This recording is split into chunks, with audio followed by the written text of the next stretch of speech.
Okay, technical glitch. Let's try this again. Hopefully the intro plays.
And welcome everyone to another adventure on Writing Through the Unknown. I'm your host, Michael Koff, and tonight's guest is a very special guest, and I am so grateful to have him on. I had the privilege and honor to not only MC him at a conference, but to listen to his presentation. And I have to say, you all are in for a huge treat. He has so much knowledge and is so nice. And so I'm going to stop singing his praises and I'm going to allow him to introduce himself to you all. And so with that, I'm going to turn it over to the one, the amazing, super informative Samuel Chong. Hi, thank you, Michael, for having me here. As you mentioned, I'm a lawyer in California, and also I've been a certified court interpreter and a Chinese translator in California. But my main interest is the esoteric knowledge and also the disclosure that we are not alone in the universe. I've been researching and investigating a lot of the paranormals, including the Bermuda Triangle, ghosts, and who and how the Great Pyramid was built. A lot of interesting things that people have been wondering about. But I found the answers through this book, A Theory About Prophecy, which I think connects all the dots and answers all the questions that you may have. That's really cool, and thank you for sharing that. And is the book still in print, or is it one of those where they've taken it off the shelves because it's too informative and they don't want the information getting out there? Well, it is still in print in the US and also in the Western world, but in China, when it was published, the government removed a few sentences because of the censorship over there. And a lot of people normally don't want this book to be read by the people, by the mass, because it actually advocates peaceful, nonviolent resistance against the tyrannies in the world.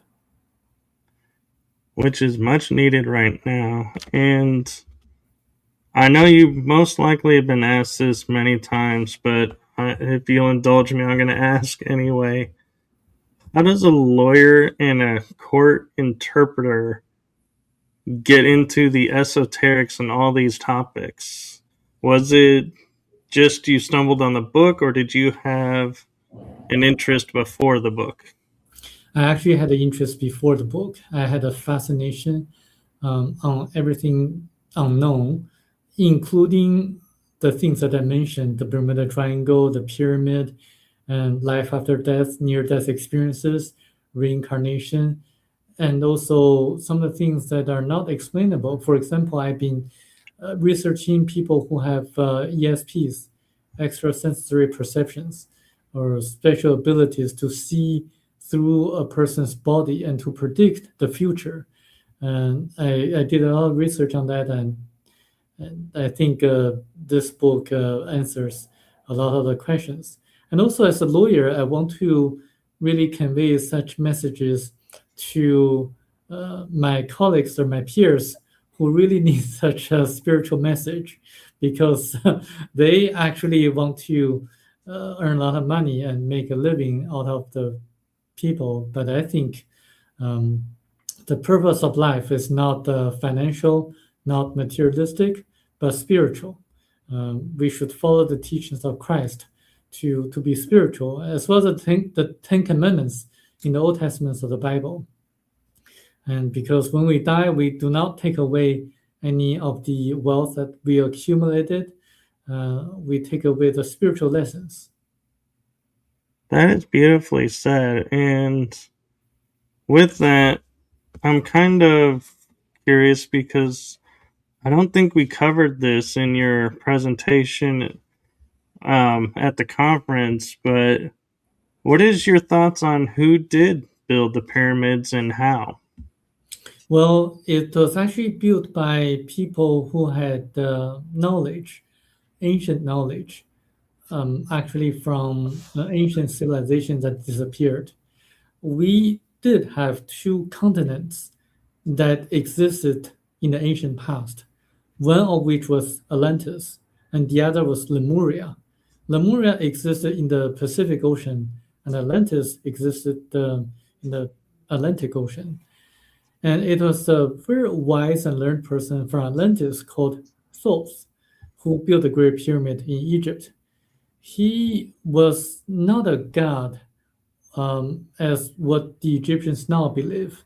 He was just a regular person, but he had the knowledge to use anti-gravitational technologies and supersonic vibratory systems to cut the huge stones in a very precise manner. He was able to align the stones precisely so that the pyramid was used actually as an energy center, because it was able to capture the cosmic and terrestrial energies. The pharaohs, ancient pharaohs of Egypt, knew how to use it correctly, so they sat in the king's chamber and meditated and communicated with people on different planets. Um, and also, they were able to use it to make rain, as archaeologists agree. About 10,000 years ago, the Nile region was pretty fertile with a lot of rainfall. And this is actually one of the reasons why there were a lot of rains in that region in the ancient past, because they were able to use the pyramid to make rains through projecting a kind of energy into the sky so that clouds would be able to form. Do you think Thoth had ET technology that allowed them to build this structure the way it is? And my other question is, because it was built by Thoth, is that why there's no hieroglyphs inside the pyramid? The first question, we all came from different planets originally. For example, the blacks and the yellows came from a planet called Baccaratini, according to the book Theoba Prophecy. The Caucasians came afterwards, and the ancestors of the Polynesians came later and landed on the continent of Lemuria, and then they migrated. Some of them migrated to Atlantis, and Thoth was actually one of the people originally from Lemuria who was able to build the pyramid in Egypt. And to your second question, I think people need to realize that the pyramid was actually used as a tool to capture the cosmic terrestrial energies, and not to commemorate anyone else, or used as a tomb for the pharaohs. So as a tool, you don't really need a lot of writings on the wall because it's just a tool. People knew how to use it, and there's no need to give any instructions. And I think that's probably one of the reasons why there are no heligraphs on the walls. But what you said could be correct as well. It could be another reason. Fair enough. And the only thing when I hear like it was built by humans, that makes me question this is the fact it's aligned to like Orion's belt and the Orion constellation, and we couldn't, in my understanding of ancient civilizations, and as I said, this is my personal bias, they didn't have information like we do to see the stars and to map it above on the ground. So, as above, so below. So, how did these pyramids end up lining up with the constellation? Well, the people, the builders in the past had the knowledge. They knew how the stars were aligned, and they were able to use these ultrasonic vibratory systems to cut the stones, but also use anti-gravitational technologies to align the stones in a very precise manner. So it's actually, if you think about it, it's actually pretty easy to do once you neutralize gravity. So you can move the stones to whichever location that you want them to be. So I think, and they definitely knew where the stars were, like how the stars were aligned, um, because back then they observed the stars and the planets, and they definitely had the knowledge how to make the pyramid align with the stars. Okay, that makes more sense actually. And it kind of goes into also the theory that they say water from the Nile was pumped into the bottom of the Great Pyramid to create energy. And so, since they diverted the Nile away to build another temple, it seems like the energy went dormant. Is that true in your viewpoint, or is that just something that coincidentally happened? I think back then, Nile River was actually in that region and providing a source of energy to the Great Pyramid, and also the other pyramids too. The the pyramid structure, is a structure that can capture the energies. And also, if you know the recent news, like a few months ago, when they discovered that there's a subterranean structure beneath the pyramid, you may make the inference that that structure beneath the ground is a structure that captures the terrestrial energies. And then above ground, you have the pyramid structure that captures the cosmic energies. So with the combination of the energies, um, if a person knows how to use it correctly, then that person would be able to sit in the king's chamber and meditate and concentrate and to project the thoughts through the top of the pyramid into the cosmic realm and to really communicate with people on different planets. This is actually how they did that in the past. And I think among other knowledge or facts, people can make the inference that there are a lot of things that we can uncover, either from the pyramid, but also or from the Sphinx, because there are chambers beneath the Sphinx that can be opened.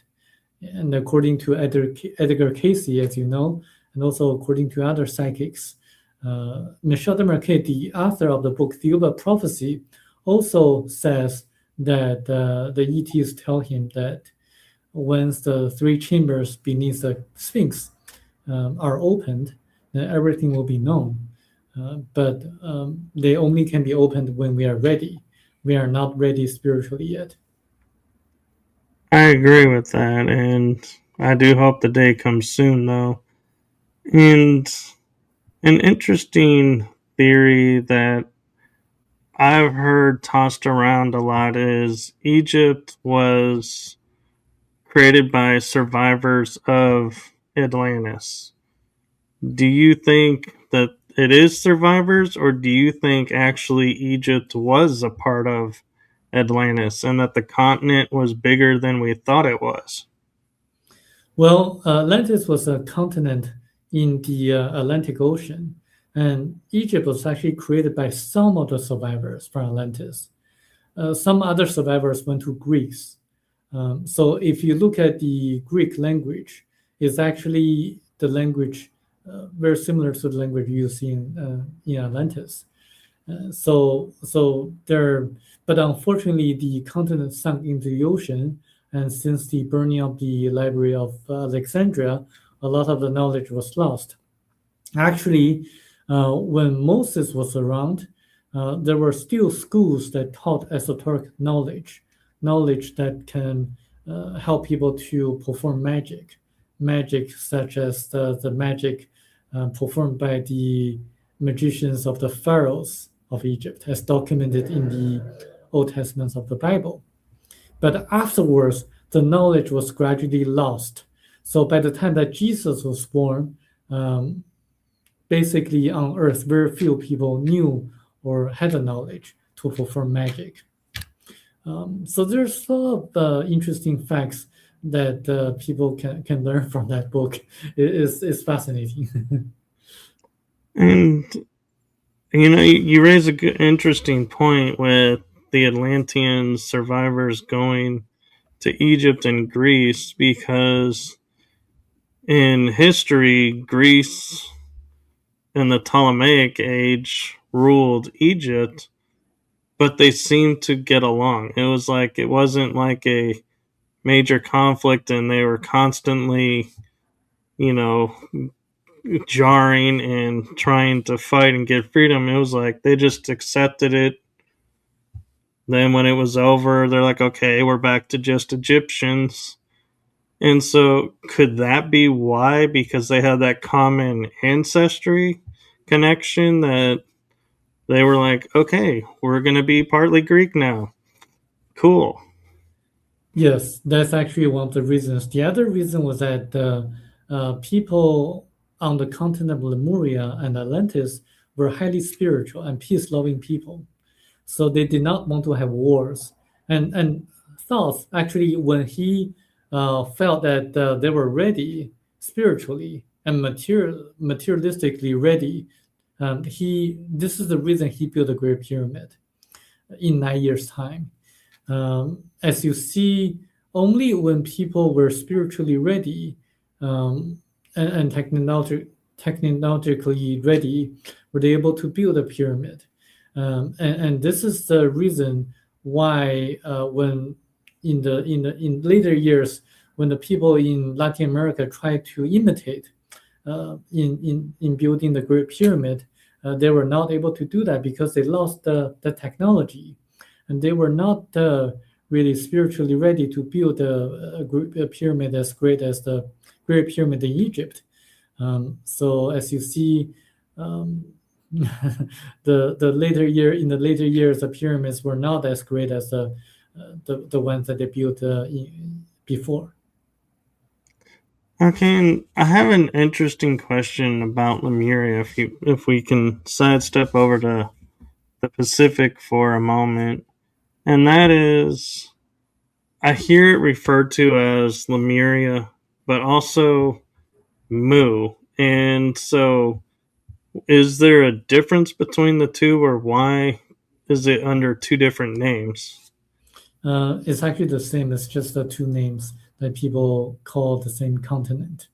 Actually, on the continent of Lemuria, there existed a very, very successful and spiritual civilization in which there was no money. Money did not exist on the continent of Lemuria or Mu. People just grabbed whatever they needed from the marketplace because no one took advantage of each other. And they had a lot of great technologies using nuclear energy to power lamps or lights.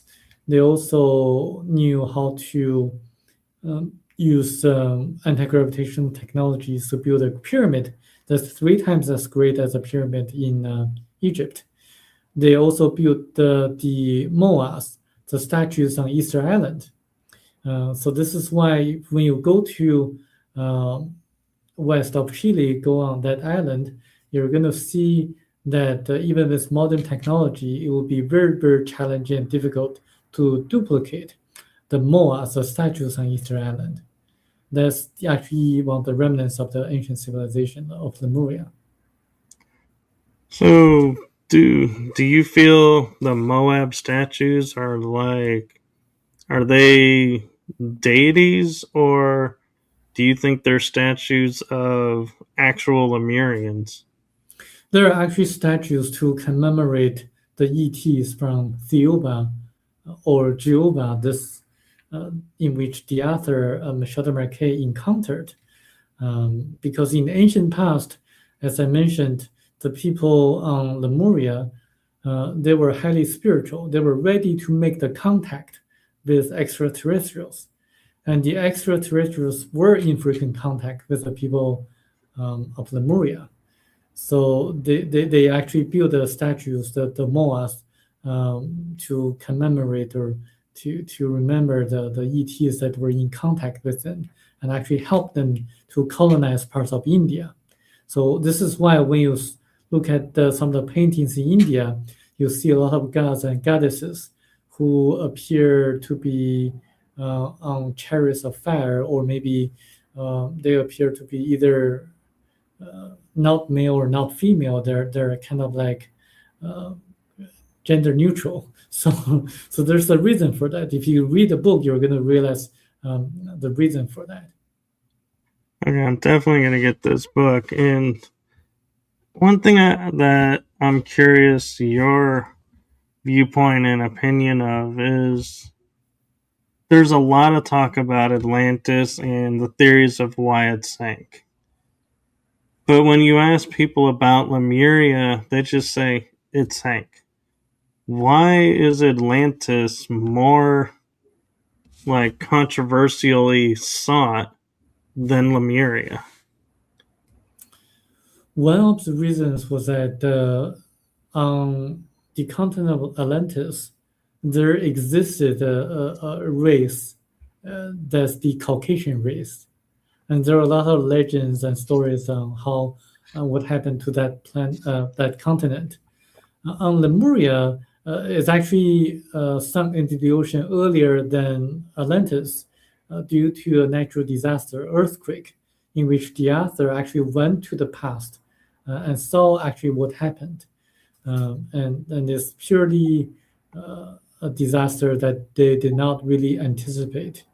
And you can read the book, but what's more interesting that the book also explains why there's a ET base on the far side of the moon, because when the people from a different planet try to migrate to Earth and land on Lemuria, they actually encountered resistance from the Chinese people. So they retreated back to the far side of the moon and built ET bases, and so that they could actually migrate their people little by little, step by step, so this is why some people say there were ET bases on the far side of the moon. Yes, there are still artificial structures, and also there were people who lived on Mars about 1.35 million years ago. There were life forms on Mars, indeed. But what happened was that Mars, the core of Mars, cooled down. So geologists and also astronomers agree that when the core of the planet cools down, it will no longer have the magnetic shield that can capture the atmosphere. So the magnetic forces will no longer be able to capture the atmosphere. So Mars basically became a desert, a planet with no atmosphere anymore. So this is why life no longer exists on Mars. But it used to have life forms. And Earth, as you know, the core of Earth is really hot. the movement of the core, the liquid form in the core is the cause of the magnetic shield of Earth. This is why we have the atmosphere, but Mars doesn't have it anymore. So with our core moving around, and they're saying like the northern point geo or magnetic north is moving much quicker now. Does that mean our core is cooling down and our atmosphere is going to shift, or does, in your opinion, the fact that the cores alternate, they do that naturally, and we're just kind of fear mongering that it's going to be total devastation? It definitely shifts, but the ultimate demise of Earth is not going to be the cooling down of the core. Well, I mean, the people on Earth is we are going to be facing another catastrophe, actually several. One which is that we probably, if we don't change the ways how we live nowadays, we're going to destroy it ourselves. That's the most danger that we're facing nowadays. We need to be more spiritual. And the other danger is that our moon, is actually moving um, sooner or later that is going to strike Earth. And this is actually proven by Avi Loeb, the Harvard astrophysicist.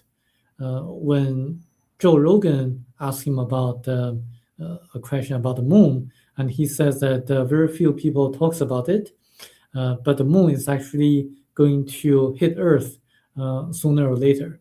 And this is actually the same thing is told to us by the ETs from Thiuba. They tell Michel de Marquet that in about 200,000 years or so, the moon will hit Earth. And then if we don't migrate to a different planet, that'll be the end of the human life on Earth. So before the core of Earth cools down, we are going to be facing several natural disasters.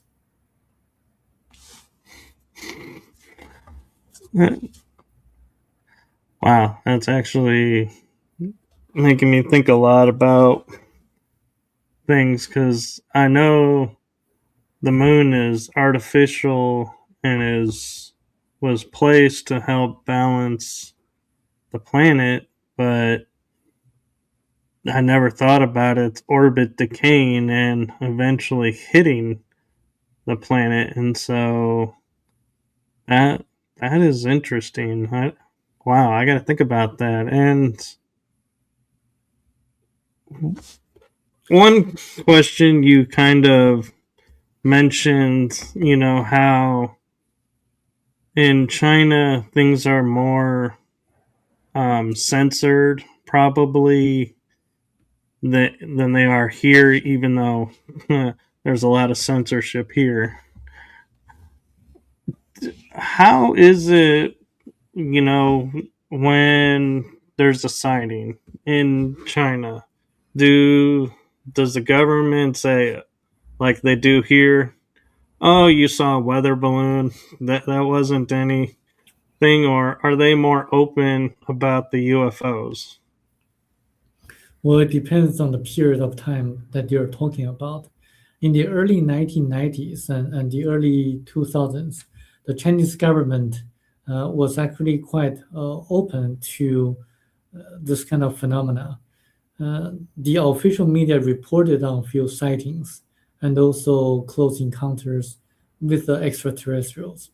And they are actually well documented, and there are investigators who performed psychological examinations on a person who claimed that to have contact with the ETs, also lie detector tests as well.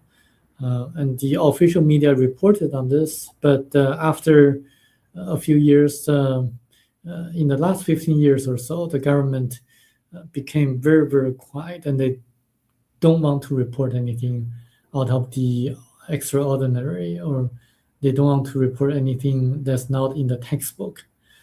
So the attitude of the Chinese government changed. But there are a few sightings uh, publicized and well known to the Chinese public that occurred in the early 2000s and 1990s. Um, there was actually one well documented Roswell crash of China, and in which they actually um, recovered a ET vehicle that crashed in China, and one ET survived, and the other died. And but the military of the Chinese military took the vehicle and the ET body, and the other ET who was still alive, and then the researchers in China never heard back from the government. So there are incidents in China which were well publicized by the ufologists in China. But recently, this book, The Theoba Prophecy, got into China as a science fiction. But as you know, people know that it has to be classified as a science fiction in order to be published in China. The readers know that a lot of the readers know that it's not a science fiction.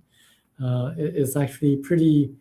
Um, there are a lot of detail that can be verified, and I think in that sense, the Chinese public is well ahead of the American public in learning about the ETs.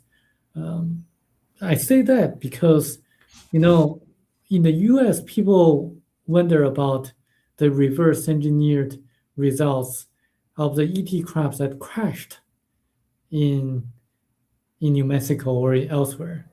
They crashed, indicating that their technologies are not that advanced. Um, the ETs who got in touch with Seattle Machado Marquet, their spacecraft did not and will never crash on Earth. As you read the book, you're going to discover that there are different kinds of ETs in our Milky Way galaxy. There are the ones who are very, very advanced, such as the Theobans, and there are the ones who are not so advanced, like the Grays, whose spacecraft crashed. So, in that sense, if you really think about it, the Americans are learning about the Greys from the Greys, but the Chinese are learning from the Theobans. The Chinese public is learning from the Theobans. So the Chinese public is learning from the masters. And the American public, or maybe some of us, only learn from our peers. So you see the difference. So I've been trying to help the American public to become more aware of the masters of the ETs, and to learn from the ETs whose spacecraft did not and will never crash on Earth. So I wonder, is that why perhaps in optics China is late to the space race? Where we had in the 60s and 70s and 80s US versus USSR, the Soviet Union, which is now Russia, for the newer generation who won't understand what we're talking about when we say USSR. And because we were learning and backwards engineering from the Greys, that we raced to get into space faster, where China was like, yeah, you guys go ahead and race out, and you guys are going to have all these issues, and we're going to go into space the right way. And that's why it took longer for people to hear about China entering space. Well, if you noticed, I did not say the Chinese government is learning from the masters. I'm saying the Chinese public is learning from the masters. The Theobans are not working with the Chinese government. There's a difference between the government and the people. And I emphasize that because the government is doing their own thing. And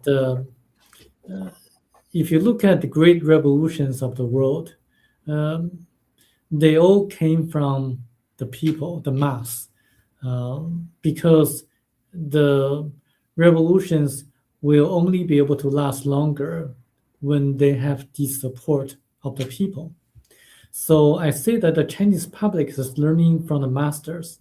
I'm saying that the Chinese public, the Chinese people, are gradually waking up. I'm trying to encourage the American public to wake up as well and not to be dwelt on the graves because their spacecraft crashed. The Americans are not really learning from the masters, I mean the public. So if you really want to succeed in really making a great change of anything, you really should take the grassroots approach to really have the people to initiate any of the changes that you like to see, not relying on a specific politician. A lot of people give a lot of high hopes to Bill Clinton to disclose that the government was in touch with the ETs, but he didn't do anything. Hillary didn't do anything, and the Bush family didn't do anything, and then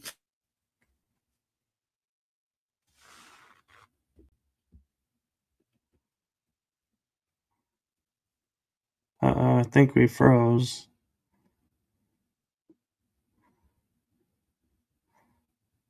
Let's see if we can get him back. you still hear me? Okay, Okay, you're back. You froze for a moment. I see. The last thing we heard was that Bill Clinton and Hillary didn't do anything, and then you froze. Yeah, I mean, we should not rely on the politicians. If you really want to make certain changes, you should really focus on the people because the politicians rely on the people, and we should really take the grassroots approach and fundamentally make the change that's initiated by the people. Yeah, it's interesting you say that because I'm visually like replaying in my mind the movie The Martian. I don't know if you saw that one, No. but we send a team up and onto Mars, and they end up leaving one Martian behind, and he has to learn how to survive. And America can't build a shuttle to get there fast enough. And China's scientist calls up and says, "We got a shuttle you can use, and we can retrofit it." And it's interesting because I think it was like our scientists working with the Chinese scientists, and they were able to get up there and rescue the astronaut. And when I hear you saying, it's not the government, it's the people, I kind of have to sit there and wonder, where do the scientists fall? Do they fall in the category like here in America where they answer to the higher up, government agencies to control what they can research and not research? Or do they have more freedom over there? In China, the astronauts and the scientists, they don't have any freedom. They're protected by the government. So they have to listen to the instructions of the government. But I really want to emphasize, I don't know if you know this, but if there's a disclosure, the Israeli Space Agency will have to be involved. And there's a reason for that. Because we all came from different planets originally. And the Hebrews came from a different planet. This is why in the Old Testament of the Bible, they were the chosen people. And if you look at nowadays, if you look at some of the things about the Jewish people, you're going to see that they're really unique.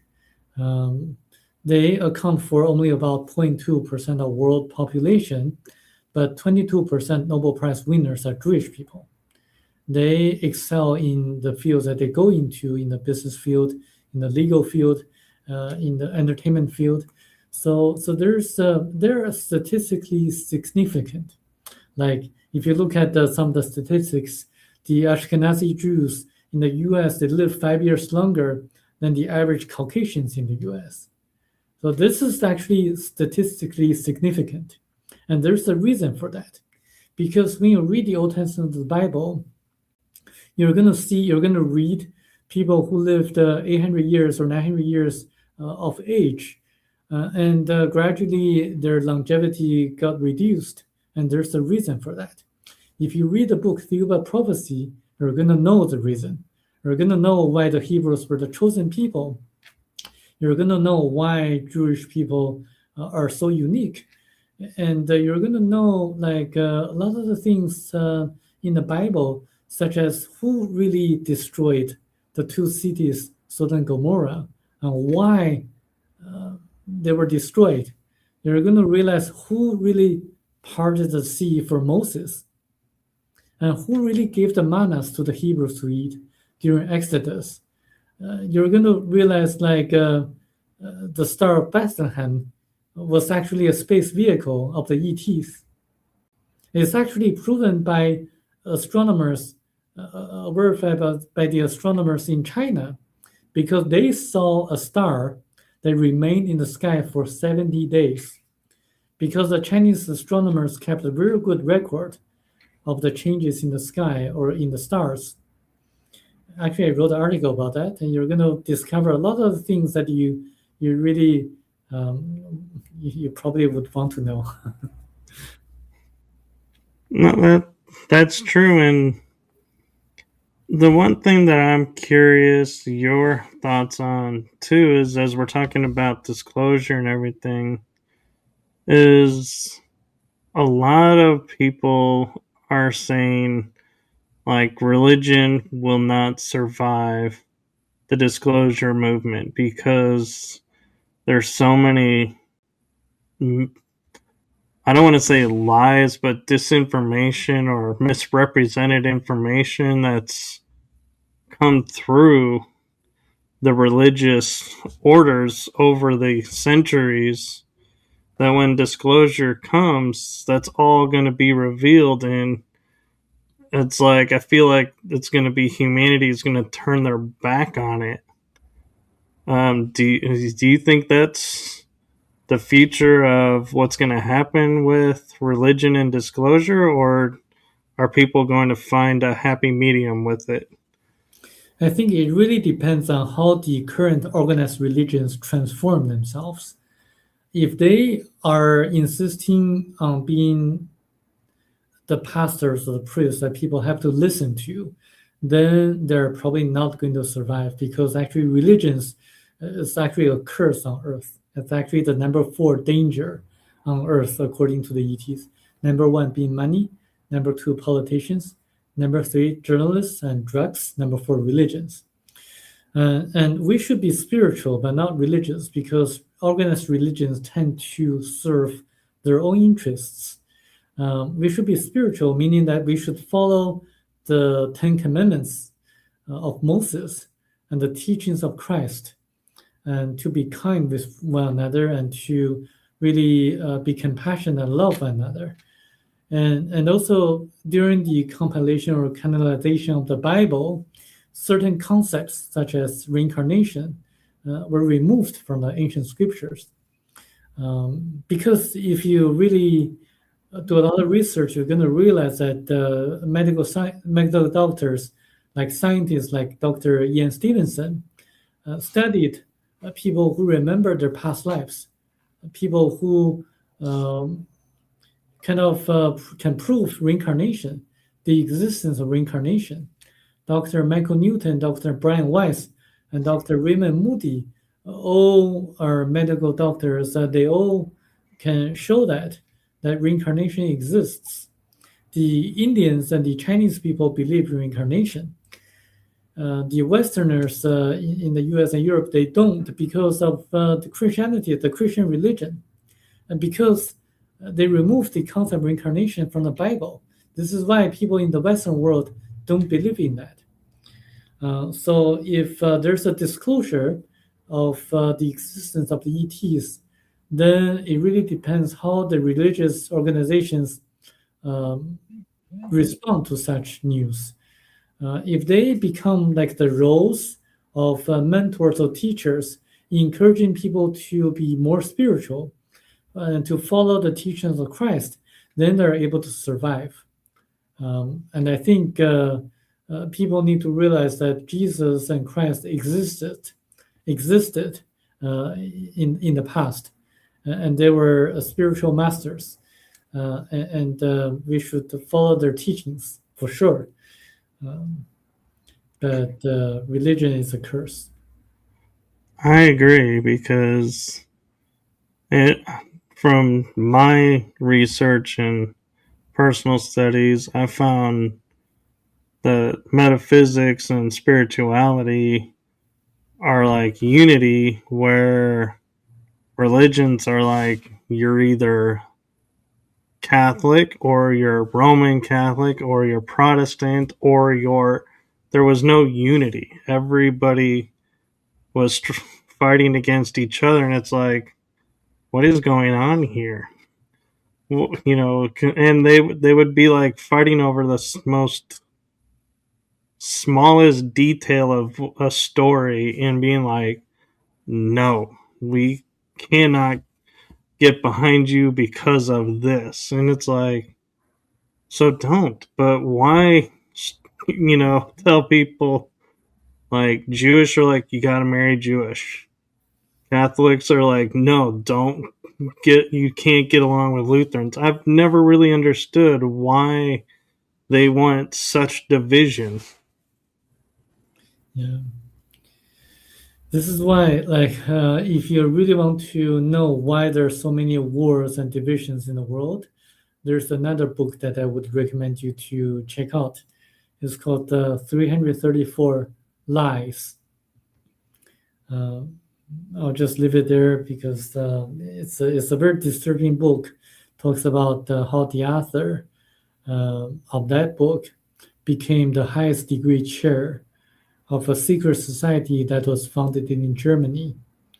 And I used to think that's the Illuminati, but actually that secret society is actually more dangerous than the Illuminati.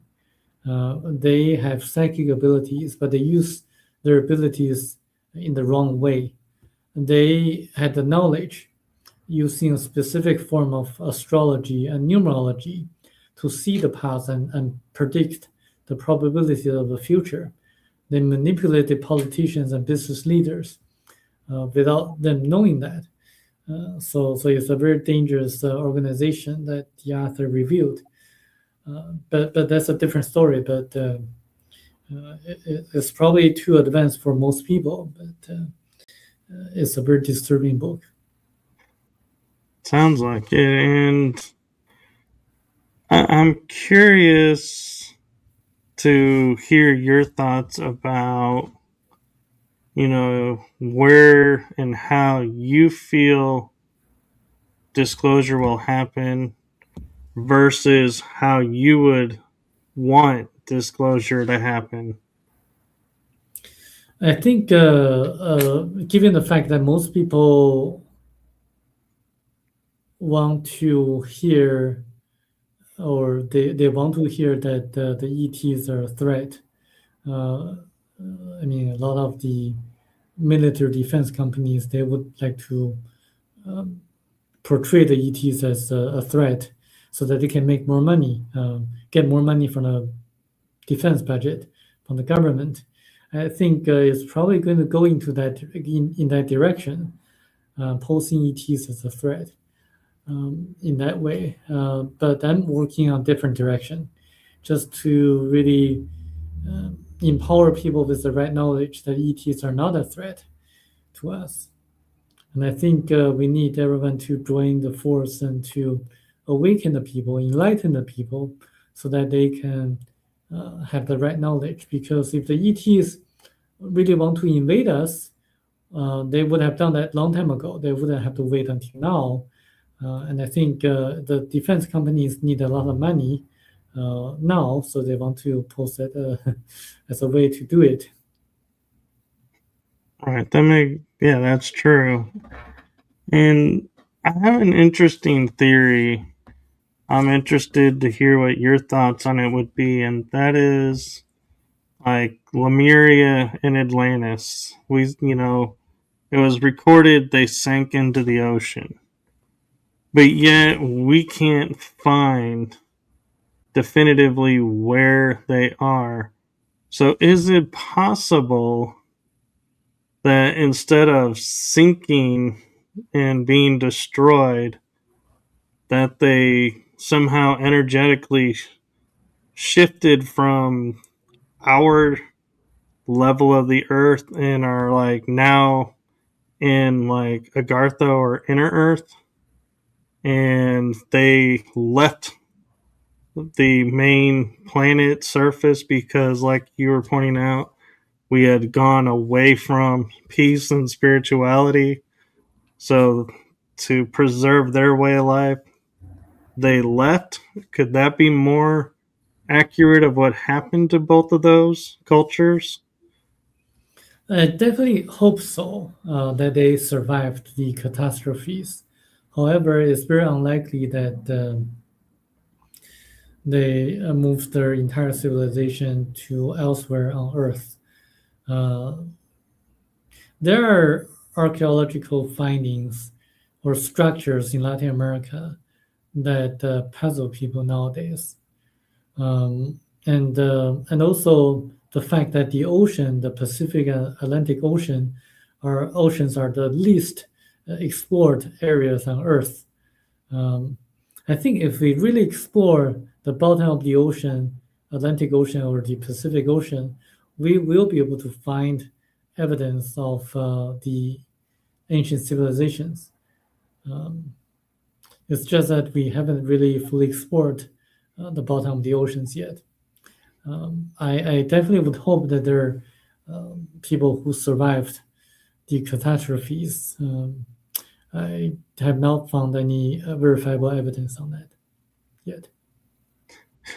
And I'm curious your thoughts, going a little bit deeper with that is, and pointing out as far as we're told, we're not exploring the oceans and we're focusing in space.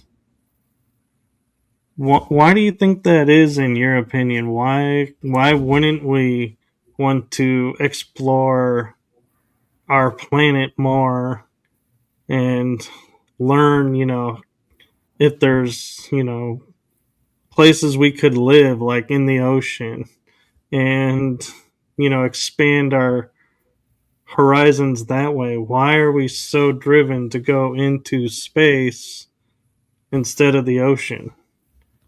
Because everyone can see space at night or during daytime. Not everyone can see the ocean because unless you live in a beach or near the beach area, you probably won't be able to see the sea or the ocean. But everyone can see the sky, so that's why it fascinates more people than the sky fascinates more people than the ocean. And I always find it interesting, like when we talk about our Star Trek future, they're like space, the final frontier. And then I stumbled on a show, Sequest, and they're like the true final frontier. And it's like, yeah, it really, surprised me that, we forgot about our oceans. And so I wonder sometimes, do they know what's in the oceans and that's why we're not going and exploring, because they don't want what's in the oceans to be known, versus if we go into space, we it's like, well, we they can cover up more of what's in space cuz not everybody has the technology to go into space. But as you said, like people can go in the ocean. So if you say there's a structure here, anybody really could go and park a boat over it and send something down and look and be like, there is a structure. But maybe they don't want that.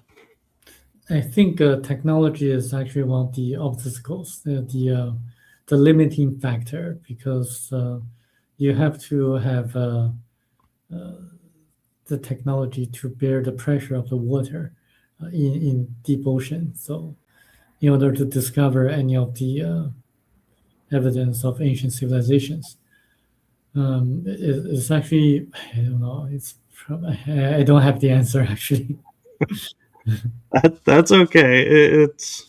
It's all theory because we can surmise, sending a remote camera unmanned vehicle down and can explore that way.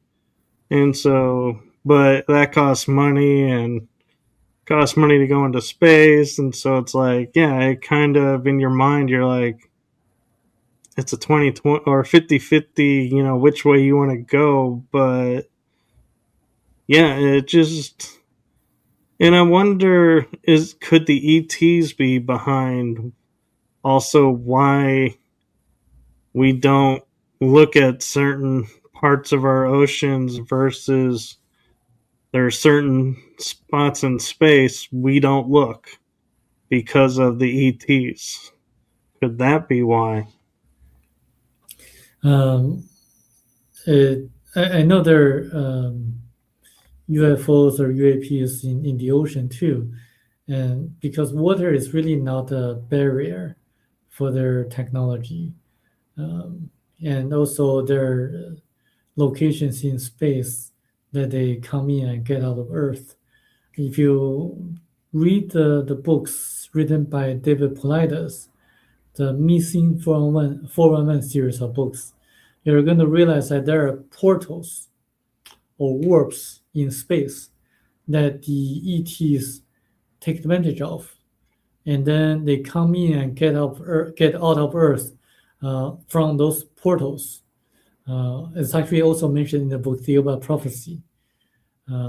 So those locations are also the locations which people gone missing, who have gone missing, like in the Bermuda Triangle, where the planes and ships disappear, and also in the national parks in the U.S. and Canada, where hikers or climbers they disappear or vanish in very strange circumstances because there are warps like ribbons float in space. They move around, and then but the ETs know the locations of the portals, so this is why they come in and get out of Earth using the portals. And this is why when you observe space or the sky, you can see that the UAPs frequently appear and disappear uh, at a specific location in the sky. It's actually proven by a lot of the observers. So I think there are a lot of things that people can uncover. Very true. And I'm kind of curious with ET technologies if, we're starting to make more advancements now in how we get into space. If there's ETs behind this and helping us, and if that's true, oh, I had this thought in my head and I just went blank on it. So, Let me answer your question. Okay, yeah, yeah. If the ETs are helping us, then it's only the helps from the grace or the primitive or not so advanced ETs that are helping us. I'll just give you an analogy. Like if you're in a school, then you got stuck answering a question, a mathematical question or problem, then you're probably likely to receive help from your peers, your students, your classmates. Um, and this is like when you go home, you probably wouldn't receive your help from your parents, because if the parents are wise and knowledgeable, because the parents know that if they just provide direct assistance, just giving you the answers, then you're not going to learn as much. They're probably going to give you some general directions and ways for you to really solve the problems on your own, because that's a way for you to learn. So similarly, the advanced ETs are not going to give us direct assistance in developing such technologies. It's the peers, the Greeks who are our peers, who may have agreed with the US government, uh, forming some kind of exchange or agreement, and to provide certain technologies to the military. But I wouldn't say that I don't think the advanced ETs are providing such technologies. For another reason, would be that we are not spiritually sufficient to receive their assistance, because if they provide such technologies to us, we're just probably going to have another war and destroy ourselves. It's really sad that people are just like that way. It is sad, and I agree. And I know we're at a little like a minute over the hour. Do you have time to talk some more, and or do you need to go? I want to be Yeah, respectful of your time. yeah, we can extend. We can, yeah, continue. Okay. One thing I'm curious, when we're talking like ET technologies and that, are being talked about coming, like I'm sure you've heard the term medbed, which is supposed to be quantum holographic interface, which is supposed to heal our bodies and restore us to our normal lifespan, not the short lifespan we've been created to. Is this, in your opinion and your thoughts, beneficial ET technology, or is this a ET technology that's going to turn around and be another means of control and keeping us from expanding our spirituality? First of all, I don't have enough information about medbeds, like specific verifiable information. From what you described, the technology is definitely possible to achieve, because my parents are Chinese doctors, and Chinese medicine is actually based on the human energy fields. If you can really improve on the human energy field, the chakras and the auras, you're definitely going to heal the body much better than the conventional drugs that people take. So the technology is definitely possible. Will the ETs directly give the technologies to us? I don't know. If they are really trying to help us, they would probably provide the knowledge to us, so that we can develop medbed ourselves uh, through the knowledge through the knowledge that they provide to us, or maybe kind of insinuate to us. I just don't think that they would just provide a medbed and for us to reverse engineer. Um, Longevity is another issue, because um, the longevity of the people depends uh, on the spiritual development of the people. So if you're highly spiritual, then you can live longer. If you're not, then you are not going to live longer. So this is just a fact. And I can elaborate a little bit more on that, but I think it's useless for a non-spiritual person to live more than 100 years or so, because it's not to the benefit of the revolution of the soul, or the fear, or the spiritual development of that person. You have to really uh, leave the physical body in order to uh, understand the spiritual lessons that you need to learn in your next reincarnation. So what happens is that when a person's astral body leaves the physical body, there's going to be a life review process. Everything that he or she did in the lifetime will be shown to that person as a holographic film. Um, and everything will be felt by that person, not only her own feelings, such as pain or happiness, but also the people who interacted with that person. So it's like a holographic experience. Uh, and then, since you're going to feel the pains of others, or the happiness or the appreciation of the others, you're going to know what kind of things you did correctly or incorrectly. So that's when you decide what kind of spiritual lessons you're going to learn in your next lifetime. So it would not be beneficial if you just keep living on Earth for maybe a few hundred years or so. It's probably not the best or the most efficient approach.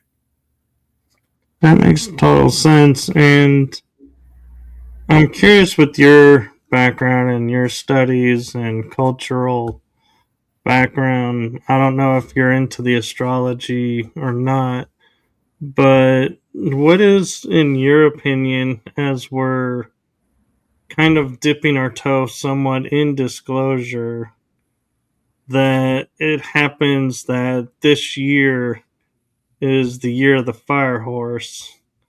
Is there significance to that and kind of guidance and, leading to the more spiritual side through the fact that we're in the year of the fire horse, or does that just coincidentally just happen and they're not really related? Astrology works for sure, according to the ETs. I mean, but not in the way that most people think. So we have electromagnetic fields or electrons on Earth, um, and the stars and planets influence the electrons or electromagnetic fields of electrons. And so when a person is born, or when like a specific moment of time uh, occurs, there are certain aspects or tendencies of the electrons affected by the stars, the locations of the stars and the planets. So it's the aspects or tendencies of the electromagnetic fields of the electrons that tend to have specific influence on the actions of the people on Earth. So that's how astrology works. And I definitely hope that there's going to be a disclosure this year. And I've been pushing so hard for people to read this book, Theoba Prophecy, because it talks about the author's encounter with highly advanced ETs, the ETs who are more advanced than the Greys, the ETs who have been watching over us throughout history of mankind on Earth, as documented in the Bible, the Old Testaments and New Testaments of the Bible, and I think they have been acting as our mentors, helping us, giving us nudges from time to time to develop our spirituality. And you can read this book as a science fiction or as a fantasy novel. It's a very good read, and it's a page turner. But you can get a lot of things out of the book because it has a lot of practical advice or practical values. For example, it emphasizes that one of the most overlooked sentences in the Bible or teachings of Christ from the Bible is that the kingdom of God is within you. When you have challenges in life, you should look inside for answers. Look inside and follow your intuition, follow your gut feelings when you have difficulties to decide one way or another. Also, it tells you how to improve your health from a different perspective. So there are a lot of things in the book that are gems or practical advice that can give you a lot of values. Actually, reading the book has been my best investment in my entire life. That is a really high praise for a book, and so I do hope a lot of people do check it out. I'm going to personally check it out and look through it. And I just remembered a thought that I was going to ask you earlier in the episode when we were talking about reincarnation, and my mind just reminded me, and that is, in your opinion, why do some people believe past lives are possible but reincarnation isn't? And vice versa, saying, oh, reincarnation is possible, but there's no such thing as a past life. To me, you can't have one without the other. But I'm curious if you've come across that and your thoughts behind that. I agree with you. They have to coexist in order to make sense, common sense. We constantly evolve spiritually through the different reincarnations. Actually, the author Michel was taken into his past lives. He was shown his past lives. So in each of his past lives, he had a different spiritual lesson to learn. And we do that all the time too. I mean, we evolve, and we actually reincarnate not only on Earth but also on different planets. Some people have young souls, some people have old souls. So this is probably why some people do not realize that reincarnation exists. Some people immediately know from the knowledge accumulated from of their past lives that reincarnation exists. Some of them remember their past lives, especially when they were young. When they were young, they tend to remember their past lives. So it's quite evident. It's quite to me it's it's quite easy for people to know that reincarnation and past lives exist. Thank you, and I agree. And one thing that I find that's very interesting is I've heard a lot of people talking about as we're spiritually growing and shifting that, like, we're going to do away with the Julian calendar system and return to a lunar calendar system where we'll have 12 months of 30 days. And what I find interesting is a friend, Laura Ferguson, and I were looking at this and going, Sumeria had it, the ancient Egyptians had it, all the ancient cultures had it in that region. But as I studied Chinese history, I don't know if I learned or remembered how China's calendar system works. And if we did go to a lunar system, would that more align with the Chinese calendar system? Because I know it's based on the stars, but that's about all I remember of it. The traditional Chinese calendar system is based on the lunar system. And in the past, we had everything was documented in the lunar system. Nowadays, because of Western influence, we use both actually. Okay, so do you think that that's going to help us spiritually, that we're going to be leaving this man-made system of time and returning to a more natural lunar time, even though I can't really say the lunar time is natural because the moon wasn't always there, so it can't really be natural. I like to ask you, like, where did you get the information that the moon wasn't always there? Because you're absolutely right. According to the ETs, that the moon was actually captured. The moon did not exist on Earth back 1.35 million years ago.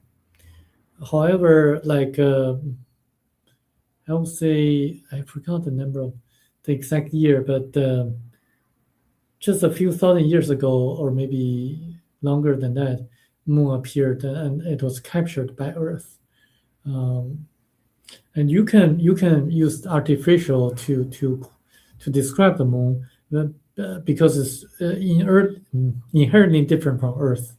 However, like I would say about, oh yeah, I remember. So back about 250,000 years ago, the moon was captured, at least from that time. So they were. So where did you get the information that the moon wasn't there a long time ago? I actually was reading some indigenous North American tribal cultural material, and there's references to when the moon arrived in some ancient Greek texts. And so that's where I was like, in my mind, I was like, okay, if the ancient Greeks are the only one on the planet that said, yeah, there was a time before the moon, I'd be like, maybe that's symbolic, but the moon was really there. But when another bunch of cultural tribes on the other side of the world sit there and say, oh, there was a time before the moon, I'm like, wait a minute. We got two different sides of the equator, or not equator, but hemispheres talking about the same thing. There's got to be something to this. And so that's where I was like, okay, the moon didn't break off of the earth as we're told in science class and hasn't always been there. Right. I didn't know about that, but you're absolutely right that the moon was not there long time ago, 1 million years ago or so. Um, and people in ancient civilizations knew about this. Yeah. So the legends, yeah, say so. And so I'm curious, as you mentioned the moon was captured and brought here. Do you think that it's a piece of another world that was destroyed that was captured and brought over, or and that's why scientists are like, there's only 8 planets in the solar system now, not 9, because we don't want the 10th planet to come because of that prophecy. Well, the moon was a comet that was captured by Earth, um, and uh,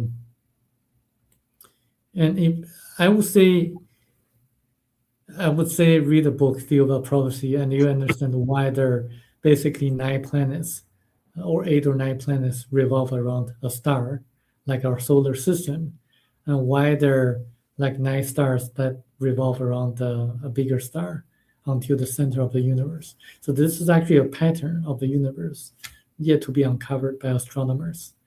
Um, I would love to continue the conversation after you read the book.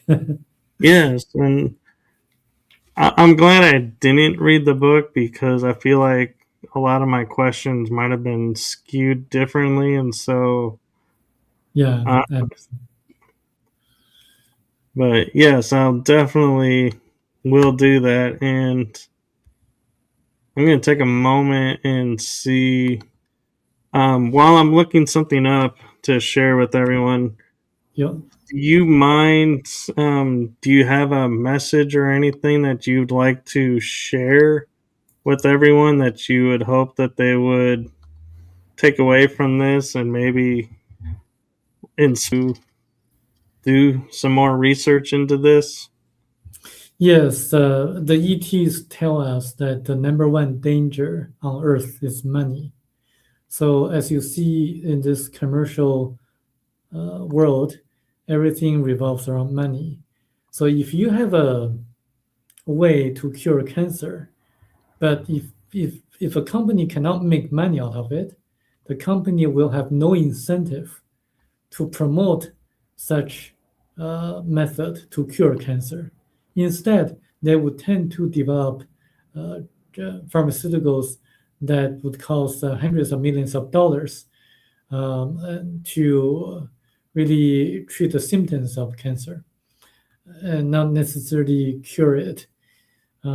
Because the companies will not be able to make money because they have to serve the interests of their shareholders. So are the defense companies.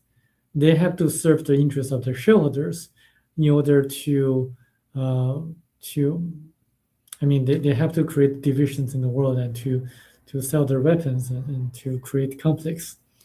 So in the education industry as well, in the legal industry as well. so so everywhere. So people have to have the knowledge to really kind of realize that we can empower ourselves with the right information and facts. So this book opens people's eyes and enlightens people with the right knowledge. I really believe that knowledge is power because it can empower us to make the right decisions in our life. I agree. And what I did was I went into your bio and copied the name of the author and the book title. And so I have it on the bottom of the screen here. It's also in the description for this episode. So anyone who's watching, this is the book that we're keep referencing and the author's name. And so where can people find this book? Is it on your website or is it on Amazon? It's on Amazon and also on Audibles as an audiobook read by a very good British narrator. Okay. And so if people have questions to you or want to understand more about this, is there a place that you would prefer they reach out to you and talk to you about it? I would prefer they reach out to me on LinkedIn uh, or on Facebook. Okay. That's Wow. usually, yeah. I didn't even know you were on Facebook, LinkedIn. Yeah. And so his LinkedIn, I do believe, is in the description. So you can reach in there. And I can personally say that he does respond rather quickly. So, and if not, he'll explain why. And so don't, message him and then think he's ignoring you if he doesn't get right back to you. Is And so that's why I wanted to mention that is we talk on LinkedIn every once in a while, and so he does respond. So don't feel ignored if you don't get a response in a day. Is he will respond? That I can guarantee you. Yes, I do respond. Well, thank you for coming on, and thank you for sharing your information with us. And I have just one last message from me and my show to you, Samuel, and that is from my heart and the heart of my shows to you. Thank you for what you're doing for humanity. It is seen and it is appreciated. So thank you. Thank you, Michael. And do you have anything coming up that you want to promote or any projects coming up? I'll be speaking at the Ozark UFO conference in Arkansas in April, and also speaking at the Canadian UFO conference in October. So those are my upcoming appearances. Wow, that's really cool. So if you're in those areas, go check it out. His presentation is very interesting and very well presented. I was amazed at the connections that he was making and was able to show them. So if you get a chance, do check it out. And thank you again for coming on and being a guest on my show. I know when given opportunities, we all view it with a little scrutiny and like to vet each other because you never know what's going to happen. So thank you for trusting me and coming on, and I greatly appreciate it. And hopefully, we'll have you on again. Great. Thank you. And with that, we're going to say good night, everyone. Have a wonderful day and rest of the week. And depending where you are in the world, make it safe because the weather is coming. And I don't want to go into the quote unquote, what was that TV show? Oh, it was on HBO. Game of Thrones with the winter is coming scenario. So thank you all and have a wonderful night. Excuse me. With that, good night, everyone. Bye bye.